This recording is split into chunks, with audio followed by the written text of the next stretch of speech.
Hey everyone, my name is Rooster and welcome back to Mechabellum. In today's video I want to highlight the power of Multi-Melter, which is a very strong composition when played either defensively or offensively, and in this case we'll be going on the offense. My opponent will be Woot, strong 301 player and proficient aggro player himself. I'll be picking up the Sabertooth Specialist here. I still think that the Spider starts are very good and have room to scale when played aggressively, so should be fine. 4,500 hit points. I get the Sabertooth on round 3.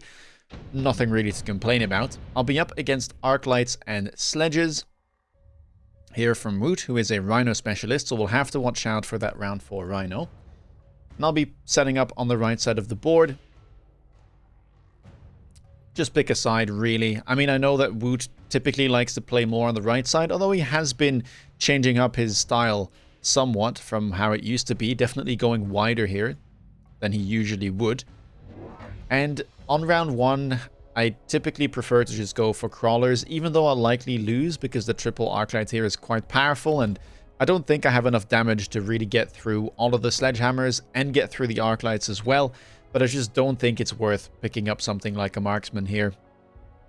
I'd rather play for something like Phoenix or, yeah, the Sabertooth. That might show up later on. Double crawler pickup here from Woot. I'll be setting up a little bit more on the right side. And I'll likely be putting my crawlers somewhat further back so that they arrive late. Maybe I can get the Arclights to lock onto my spiders. That would be ideal. And let's see how this first round unfolds. We will be locking on to those Sledgehammers, and already the Arclights locked on too, but that damage is not looking too shabby as we're clearing the enemy crawlers, but seems like my crawlers weren't quite able to get in. I imagine that the Sledgehammers are there to took care of them. And we will be losing round 1 relatively one-sided, I will say. Triple Arclight surviving and more than a whole pack of Sledgehammers. Definitely not what I wanted to see, but it is what it is. Now round number 2, and this is where improved melting point shows up.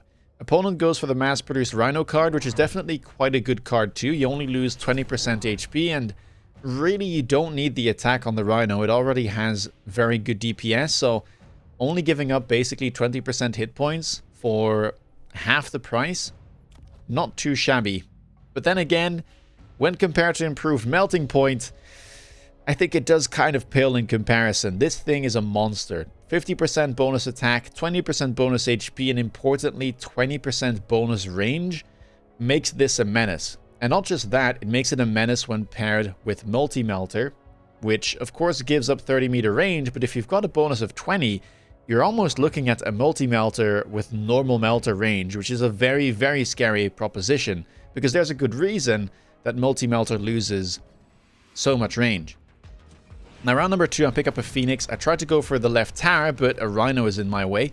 Rhino on my left flank as well, and one Rhino there on the top right flank of my opponent to defend any possible tower takes. But no anti-air so far. I mean, I think there was maybe a Fang Packer or so, but doesn't come through. Oh, wait, no, not even, I think, because opponent went for triple Rhino, of course. So I will be winning the round here by default no matter what. And maybe we even can pick up a Phoenix level, I don't know. Looks like the Crawlers will pick up the experience there, and the Rhinos will fall to the Spider. So no levels for me. Sabertooth available now. Next turn my opponent will get a Rhino, which will be nerfed, mind you, but I guess 20% hit points is not the worst. You'll still be able to sell it for the normal price. The game is kind enough to not screw you over there. Smoke Bomb, Orbital, Supply Enhancement, and Nano Repair Kit available here. I don't think it's worth orbitaling. There's not too much to hit. A lot of units are spread out. Smoke, same thing. And I'm not a big fan of Supply Enhancement. Even though if you want to pick it, round 3 is probably the best round to do so. I'd rather go for the Nano Repair Kit, knowing that I have some tanky units here. Spiders, Sabers. Should be able to grab some good tempo, and eventually I might be able to transition it onto one of my improved melters once those hit the board. Now, I'll be putting a Saber here behind my crawlers to deal with this level 1 Rhino on the front line. Have to deal with the flank still. Might just put a Phoenix to deal with that, and then maybe a distraction crawler to make sure that it doesn't run into my tower. Opponent goes for the orbital. Nano repair kits will go onto my spider with the most experience. And I was kind of waiting here, right? I am planning to get into the multi-melter at some point, but at this point in time, my phoenixes are doing fine. The saber-tooth is honestly quite valuable into something like the mass-produced rhinos, so I have no reason to sweat and start going for melters immediately. Yeah, phoenix here on the flank to deal with this rhino, crawler as well. Things are looking good. Saber-tooth will be able to two-shot this rhino with the help of the crawlers, and then be able to get rid of the arclights as well that was added behind. And opponent didn't really go for any anti-air. Picked up some fangs, but it looks like we should be able to get rid of those. Spider will make sure that there are no chaff units left, and in doing so, we'll pick up a level and still distract for quite some time. I have to say that Nano Repair Kit doing a lot of work. Saber will grab the left tower, and I will be training that for my right tower as his rhino is moving close. But again, no anti-air left. The orbital was able to deal with one phoenix pack, but not with the newly added one on the left side. And so it's another successful round, although only a minor win here. Saber might even end up going down. Looks like that will be the case, so just the phoenix is living. But mind you, my opponent did go for the orbital, and I got a nano repair kit out of it, which should scale better throughout the game. Round number 4, and we finally get our free units. Now, I was debating a lot of things here. I was thinking about picking up Hound. I was thinking about picking up Wasp, but then again, I know Woot really likes Typhoon, and with Typhoon being added, it seemed like maybe that is the better option. Could go for the Fire Badgers too, though, as those are quite valuable and very good at chaff clearing, but I already have my spiders, so didn't really feel like going for that, and I wanted to make sure that I wasn't open to the Wasp pickup, so I'll go for the Typhoons here as well. Opponent does the same thing, doesn't end up picking Wasp, but at the very least I'll be safe against any shenanigans that might show up this turn. So I'll put one Typhoon kind of safe, running into the Fang pack as well, but defending the flank in case of a cheese. One here in the middle to face this Fang pack, and then I might have to add one onto the left. I know that these crawler flanks are probably going to be coming through. It's a pretty common thing. Armor on the rhinos, round 4, level 2 rhino now available as well. Staring down my level 2 tarantula. Quite scary. I should have probably predicted this. It makes some sense to go for this, but yeah, looks like this spider will be all by itself, and we'll just have to see how much it can do before it goes down. 2 more Typhoon pickups to help out this Saber-tooth. And then 1 more here on the flank to deal with this expected crawler flank as well. Yeah, spider proper locked up though. We'll have to put something in front of there, but maybe, just maybe, we'll have, or it'll be time to buy a melting point. Saber-tooth on the left, I did pick up the level. I think it still does really well, and as you can see, it's been farming damage across these rounds, taking down that rhino once again. We'll be losing some towers here though, but with the level 2 phoenixes left alive, can we prevent this? Oh, we can't. Level 2 rhino, a little bit too tanky. We'll take down our tower, but we might be doing the same thing on the top left. Other tower falls, so debuff stacking there. Taking a long time, but eventually we should recover. Saber-tooth will just about kill the rhino in time before going down, and now we get 9 seconds of debuff ourselves to gobble up these Typhoons. I mean, this Saber, 89k damage already, and still going. We'll kill an Arclight, kill some sledges maybe, not quite. Typhoon doing its best, but I'm pretty happy with how that turned out, considering how many units were still alive there. And now round number 5, Amplifying Core shows up. Both of us decide to go for it. Very powerful on something like a Typhoon, and I even managed to pick up a level. Saber-tooth there, same thing. Opponent's picking up more rhinos, and level 2 at that. Elite recruiting, mass recruiting. 1 more level 2 rhino, a level 2 Typhoon, given the amp core. And a crawler there as well. Goes for a beacon straight into my tower. I mean, it is wide open, so a nice spot from him. I go for the Melter, of course, trying to free up this tarantula, which will work out. But yeah, in the meantime, the crawler I added wasn't enough. It got missiled, and so the rhino will be going to tower, and that's 9 seconds of debuff going my way. Or going against me, rather.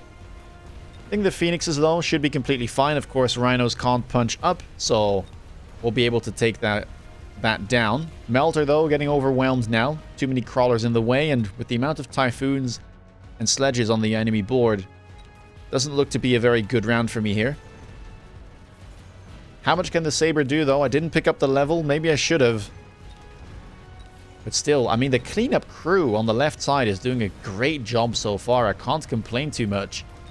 Taking down so many units compared to what was still alive back when my right tower was taken. And my opponent here, by the way, was loaning to afford all of that. Round number 6. And we get unit drops. There's a couple of ideas I can go for here. I could try to go Phantoms. I could pick up Marksman expecting Phantoms. I could pick up the Vulcan because my Chaff clear is still a little bit of an issue. I didn't really invest into the Tarantulas, and I didn't invest into the Typhoons either, and I'm not too sure if I want to. So it's a bit tricky. Could have gone for the Vulcan. Instead I pick up the Farseer, which is worth the most, instantly sell that, and get into the tech that I was eyeing from round 2, which is Diffract with range enhancement as well. 2 more Melter pickups, of course. And this should allow us to, 1, chaff clear a bit better, and 2, also be really good against the mid-sized units on the enemy board, like the Arclights, the Sledges, the Typhoons, I mean, you name it. Maybe we could even put the Rhinos into the mid-sized units category as well, since they are mass-produced. And yeah, I mean, the damage buff and the range buff on this is kind of gross, I will have to say. I think improved multi-melter is Exodia at this point. It is very, very hard to deal with. Normally speaking, the counter to multi-melter would be something like a regular melter, because you don't have the 30 range, the loss of 30 range. But into improved multi-melter, if you didn't pick up the improved, yeah, suddenly you're staring at only a 10-meter difference, and that really isn't too much. We'll have to see how my opponent deals with it, though. Typhoons, level 3 now, with homing missile clicked on them. I mean, these missiles are scary, I will say. It looks like we are locking onto some units, but the crawlers being a little bit annoying there. Missiles about to fire again, and look at that. Oof. Melting point getting 1 shot. And this does get amplified, by the way, not only by the levels, but by the amplifying core as well. We do get the left tower, but seems like ours will fall at around the same time. With only 1 multi-melter left alive, it might just fall on the Sabertooth again to clean everything. Multi-melt will do a decent job. Sabertooth trying what it can, but looks like it is stuck on the wrong units there, shooting its fangs, and that means it will end up going down to this Typhoon, which picks up another level. Round number 7, improved firepower control system shows up. Great item for Typhoon, so makes sense that Woot goes for this. I could have gone for it too. It probably would have been worth to just pick up and maybe throw onto a Melter even, because you do lose, of course, the damage on each of your 5 rays, which is only 17% of the original. So boosting that could have been useful. Instead, I decided to skip. I kind of disagree with that, but it is what it is. We just wanted to get as much money as possible and pick up all of the levels here on the Melters. 3 levels picked up. More chaff as well. And I kind of still have to solve the chaff gear issue, but I'm being a bit stubborn here and saying the levels will help me tank a bit more. And maybe, just maybe, I'll get another unit drop. Fire Badger was offered earlier, so that could have been maybe a good way to prevent this from happening, but it might show up again since neither of us did go for it. Another Melter pickup there, just going for some chaff, making sure that the missiles don't instantly lock onto my Tarantula might help things. And I am going for some missiles here. The Rhino got sold, however, but before that it was killing the Crawler and also slowing down the Rhino, which isn't too shabby. Phoenixes, meanwhile, I've been leveling them since they've been doing a pretty good job. Level 3 tower on the left side for my opponent, which looks like we're actually getting distracted from. I tried to flank him with a Phoenix, but level 3 tower there will prevent me from getting the debuff. And meanwhile, this onslaught of Farseers, now teched with the electromagnetic explosion, is really being quite annoying. But remember, I did go for Farseer myself, so it is purchasable, and Farseer happens to have photon coating. available, and I do run that. So the idea here was to give my melters photon coating, and at least for the first 20 seconds or so of the battle, they would not be able to get EMP'd, which is rather important when you're playing both range and diffract. You really don't want to lose those techs right away. Phoenixes will eventually get through the tower, but then get cleaned up by the enemy Farseer, and I'm starting to kind of get to a scarily low amount of hit points. And yeah, here we go. Orbital bombardment there, picked up for Woot. Well, not picked up, back off cooldown rather. And I do go for the Farseers with the photon coating.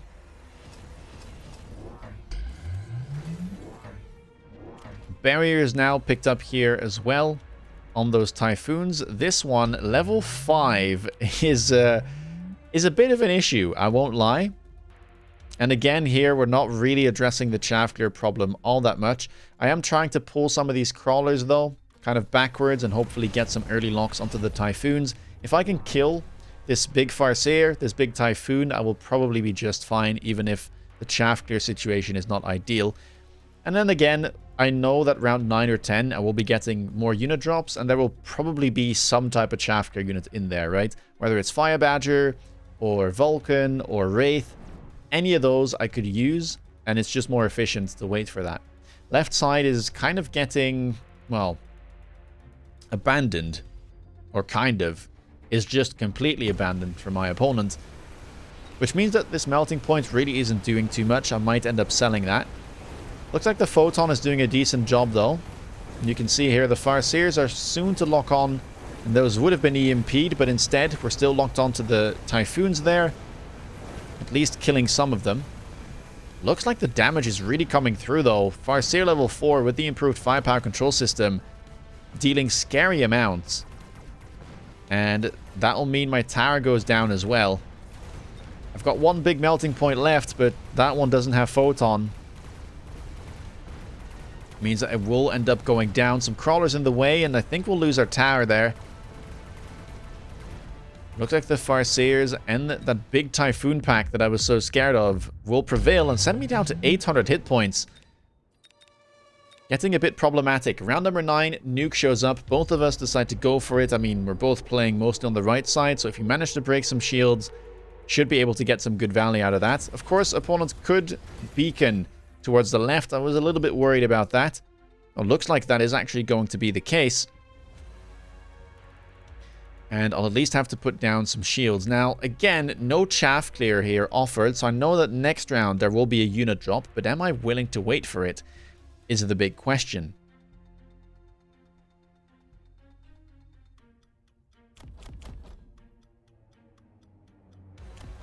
Spiders also not doing too much, I have to admit, so I might end up selling them. I didn't want to invest more into the spiders because they're so close to the front line that I feel like they're just easy pickings for those over-leveled Typhoons.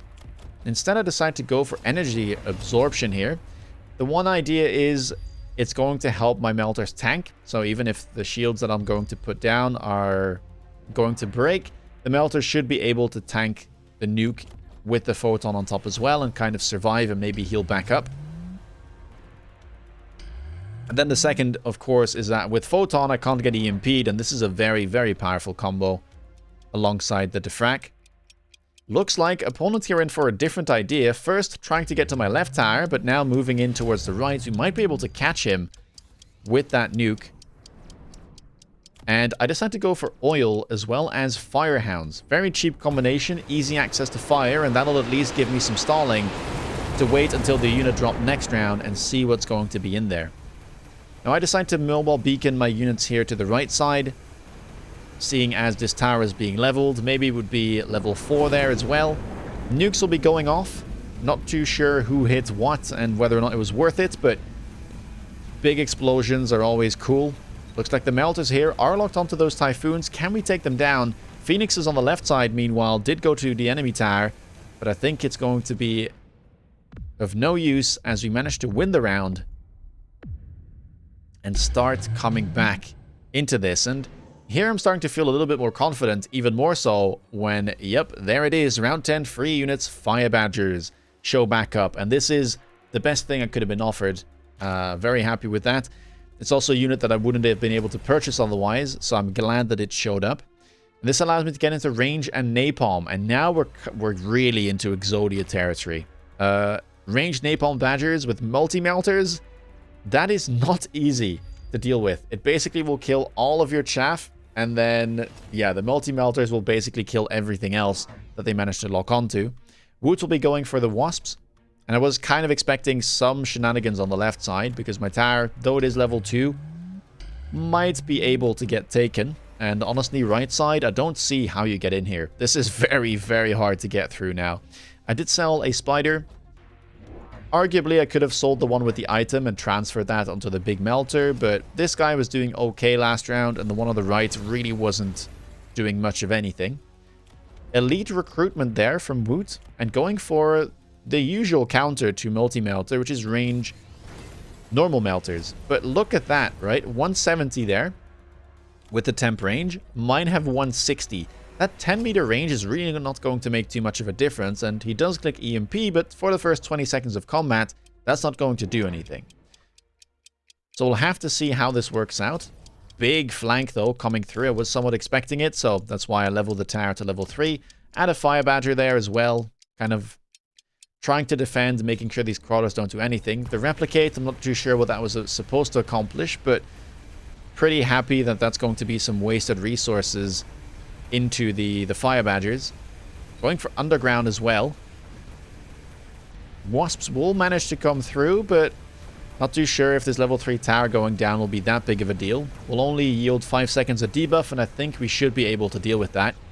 Multi-melter still completely safe. Photon coating has worn off, but I still seem to have some units in front here to be able to tank some EMP barrages.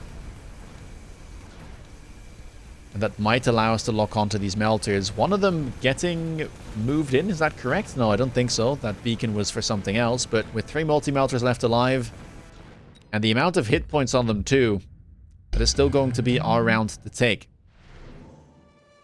Now, round number 11, Orbital Bombardment, shows up one more time. Mobilized Battleship available too, but didn't really see what to do with it. Maybe opponent, though, could try something there in my backline, but opts to go for the Orbital Bombardment instead. More melters picked up. Triple melter to try and make sure at least one of them connects with my multi-melters. And this time around, I've been beaconing this pack to the right side every single time, but with a level 3, potentially level 4 Sabertooth, I think I can take down this tower pretty quickly, and there's not much in front of it. 5 seconds of debuff should still help me, especially in this confrontation, so trying to go for that. Going for a double missile on the flank, dealing with those crawlers, and then a late missile there to deal with the wasps if they're still there. One of them still is, the other one got sold. And I go for another melting point. Elite recruited. Trying to go a bit wide here onto the left, making sure that I don't leave myself open. Even though my own tower is level 3 as well, and wasn't too big of a deal last round when it did go down. Some more missiles here being used. And yeah, opponents could have gone for the boat in the back line, I believe. Not sure if it would have done enough, though.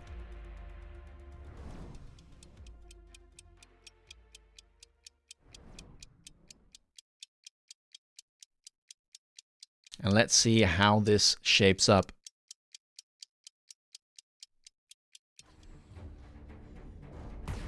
Important thing will be to just make sure that somehow the melters have units in front of them still, and we don't get EMP'd. If we can manage to not get EMP'd, or not all of them at least, lose their techs, I think we should be completely fine. The 10-meter range diff really doesn't make too much of a difference here. Looks like we will be heading into tower. Level 4 Sabertooth. Getting protected there by those Typhoons, and that will be 5 seconds of debuff. And I'm already seeing some of these melters lock onto the enemy melters. And that is looking mighty fine to me. And 2070, is that going to be enough? It just might be.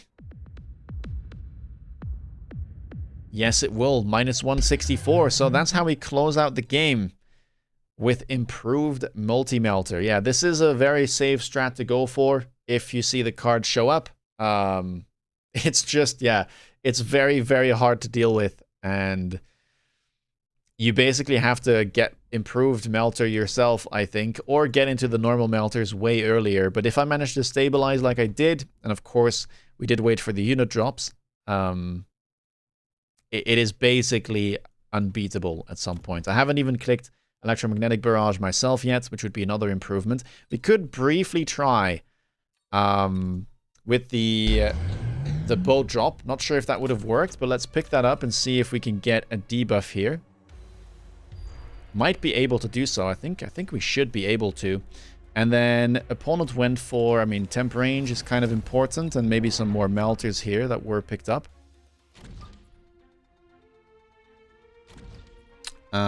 What else? What else? I mean, I guess he went for another melter. I'm going to keep the plays kind of similar, and just the only thing I will change is the drop. Let's move this back, because I think that's what he did. And then probably shield a little bit. A missile here wouldn't go amiss. I think he sold one of these wasps. And then we still have loads and loads of money left. Not too sure what to do with that, I have to admit. Could go for some crawler levels, maybe. Could go for some other things as well. I guess we could maybe try and oil, since our opponents will be, or the idea is that we're going to pull, well, me into this army. And then I guess we can pick up the levels here on the Typhoons, maybe another shield kind of further back, maybe pick up a level on the Melter, and then we'll just call that a day and see if it does anything. I haven't tested this before, so just kind of an on-the-fly thing. It looks like the boat gets distracted there. Wants to shoot at my Farseer. Farseer will turn around, but the improved multi-melter... Oh, it will lock on. But we will shoot a tower, so I do get debuffed.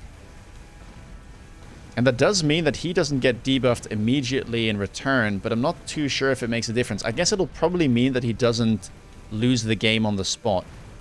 Yeah, he will lose the tower, and even with 9 seconds of debuff, this doesn't look like it's going to be winning to me. Yeah, it won't be. But he does save himself a significant amount of hit points, so there's that. Would he be able to come back from this? I would argue no. I think improved multi-melter is just... It's just that good. Like, especially when I get into fire badges here as well. Like, it's gonna be really tough to compete. When I have a level 5 melting point that I can still quad tech and get EMP as well, it's yeah, it's a bit doomed. So I think he should have tried to win this earlier if he could. Not sure if that was possible, but yeah, that's kind of how it goes. If you like this video, please leave a thumbs up. Let me know down below what you think about multi-melter. Is it one of your favorite techs, or do you think it should get nerfed? Let me know. If you want to stay up to date with my latest content, please consider subscribing. If you want to see me play live, check me out on Twitch. And with that being said, take care, guys, and see you in the next video. Bye-bye.